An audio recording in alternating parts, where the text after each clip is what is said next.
Bonsoir à tous et bienvenue à votre édition de ce vendredi. Voici les titres du journal. Le président de la République du Burundi, Évariste Ndayishimiye, exhorte à tous les citoyens à adopter l'habitude de stocker leurs récoltes car cela leur sera bénéfique pour l'avenir. Et le 14 février de chaque année, on célèbre la fête de la Saint-Valentin où certains considèrent cette journée comme étant dédiée aux amoureux, tandis que d'autres ne la connaissent pas ou ne la célèbrent pas. Restez avec nous pour plus de détails.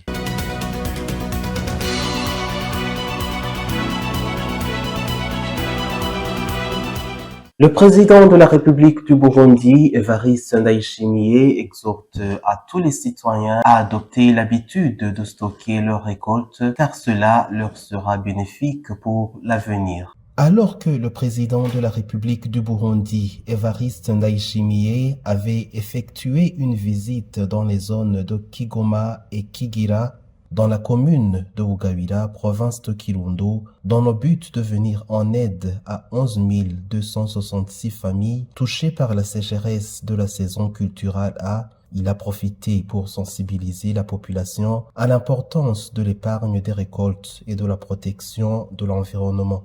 Zamuribuka kubika umwimbu kubungabunga kuko nta uzi rizobejo reka je namanda bivuga none imana izogutwengera gushika ryari mwami mubimenya. Souvenez-vous de stocker la récolte, de la préserver, car nul ne sait ce que demain nous réserve. Il faut toujours en être conscient. La leçon que nous tirons ici est que lorsque vous obtenez une récolte, vous devez savoir la conserver car elle vous sera utile dans les périodes à venir, étant donné que nul ne peut prévoir l'avenir. Parmi les projets que nous menons pour atteindre un pays développé, il y a aussi la protection de l'environnement. Comment vous protégez l'environnement ici? Seriez-vous à mesure de mesurer la quantité d'eau de pluie tombée depuis le mois de septembre et d'en estimer la quantité? Si quelqu'un l'avait stocké, il sera en train de l'utiliser maintenant, n'est-ce pas? Cela nous amène à nous poser la question suivante. Et si la pluie ne tombe pas pendant 3 mois, que se passerait-il? Vous pouvez alors creuser un bassin et y installer une bâche pour recueillir l'eau de pluie. À noter que le chef d'État était accompagné de la première dame Angeline Ndayishimiye ainsi que la ministre en charge de la solidarité. Le 14 février de chaque année, on célèbre la fête de Saint-Valentin où certains considèrent cette journée comme étant dédiée aux amoureux, tandis que d'autres ne la connaissent pas ou ne la célèbrent pas. Le point avec Florence Irahund.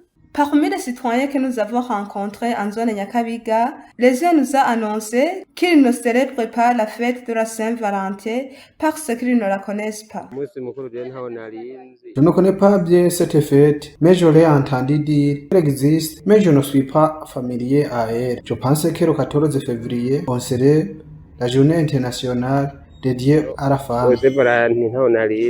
Les autres disent qu'ils la connaissent, mais que leur vie actuelle ne leur permet pas de la célébrer. Nous connaissons cette fête, mais nous ne la célébrons pas parce que nous n'avons pas de l'argent pour la célébration. Avant la flambée des prix des biens, nous recevons des bénéfices après les avoir vendus et nous prenions des sorties pour prendre un verre avec la famille. Mais aujourd'hui, si nous arrivons à trouver la ration pour nos enfants, cela est suffisant pour nous. En continuant, il demande que cette fête soit fortement célébrée, spécifiquement par les couples mariés. Cette fête de Saint-Valentin devrait être fortifiée en sa célébration, car parmi les commandements de Dieu, le grand commandement est celui d'amour. S'il y a le manque d'amour dans les couples mariés, ces couples ne peuvent pas durer longtemps. Les mariés devraient être les premiers à célébrer cette fête pour se rappeler les beaux moments qu'ils ont passés dans leurs fiançailles pour renforcer leurs relations.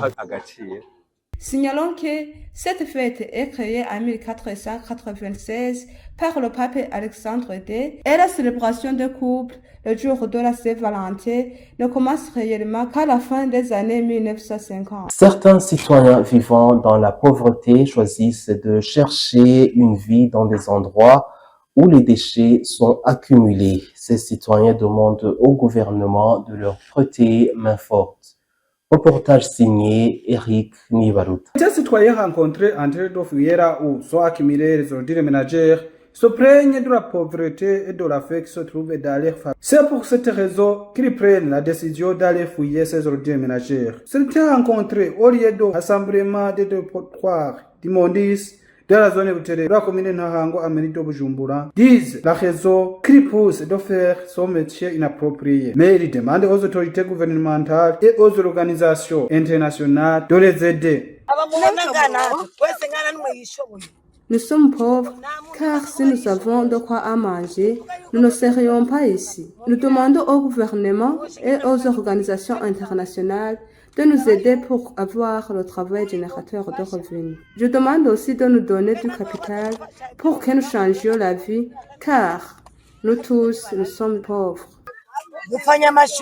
Ce que nous avons rencontré dans le quartier Guicho, en commune Mouha, là où se trouvent les ordures ménagères, en anonymat, disent qu'ils veulent l'aide de l'État, car ils vivaient dans la vie en danger. Ils reviennent aussi sur la faim et la pauvreté qui se trouvent dans les familles au Burundi. Au lieu de voler au ménage, de crotter les chats des autres, ils prennent la décision de fouiller les ordures ménagères pour trouver de quoi à manger. Dans ces ordures, il y a des charbons, des bouteilles en plastique comme celles de Kinju, Dole, etc. Des aliments pourris, ainsi que les pièces métalliques. Et ils disent que cela génère le repas quotidien. Soulignons que, même si c'est leur habitude, leurs vies sont en danger car il y a la propagation des maladies des messages ainsi que des maladies respiratoires.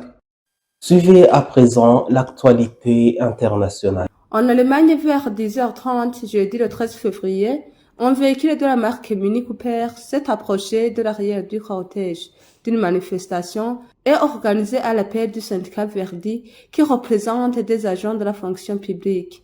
Selon les premiers éléments révélés par les autorités, le conducteur a alors doublé un véhicule de police avant de foncer sur les manifestants. L'attaque a eu lieu dans la capitale bavaroise. Le conducteur a été neutralisé par les forces de l'ordre. La police a tiré sur le véhicule, indique le représentant des forces de l'ordre lors d'un point de presse à la mi-journée. Le conducteur a été interpellé sur place. Selon le dernier bilan de la police, 30 personnes ont été blessées, dont plusieurs sont encore entre la vie et la mort. Selon le maire de Munich, 8 personnes sont grièvement blessées, a-t-il ajouté qu'il y avait des enfants parmi les blessés. La Sierra Leone est l'un des pays les plus exposés à l'érosion côtière. Selon le rapport des Nations Unies, plus de 2 millions de personnes sont menacées par la montée des eaux. Même la capitale Freetown et ses bidonvilles, construits en gagnant du terrain sur la mer, sont en bord du naufrage. La submersion est accélérée par la pauvreté extrême du pays qui pousse une partie de la population à détruire son environnement pour gagner de quoi survivre. Et voilà qui conclut notre édition de ce vendredi. Merci de nous avoir suivis. Nous vous souhaitons un excellent week-end.